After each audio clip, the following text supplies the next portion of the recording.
Predicting the course of rheumatoid arthritis doesn't have to be a complex task, says Dr. Daniel E. Furst of UCLA's Geffen School of Medicine.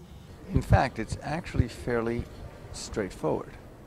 We know that a patient who has a positive CCP or a positive rheumatoid factor are patients who are likely to progress rather rapidly. We also know that if patients are female, they tend to progress more rapidly. Not surprisingly, if patients have more active disease, they tend to progress more rapidly. So really, when a patient walks into the room, we can tell, to a large degree, whether they're going to get in trouble.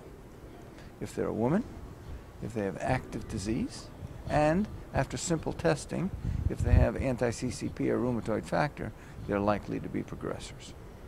If patients are progressors, Dr. Furst says there are a number of tools available to physicians in order to help the patients respond to therapy.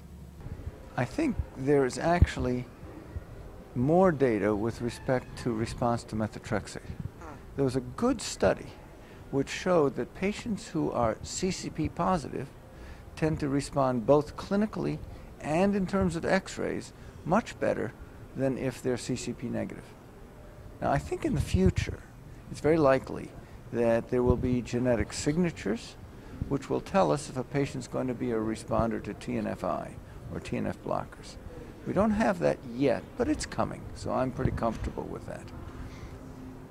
Interestingly, there's also data that says for rituximab that the presence of anti-CCP predicts their response.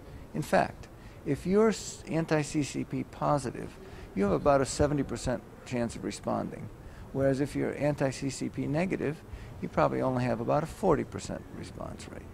So, we have markers for response to methotrexate, we have markers for response to rituximab, and we will have markers for response to TNF inhibitors.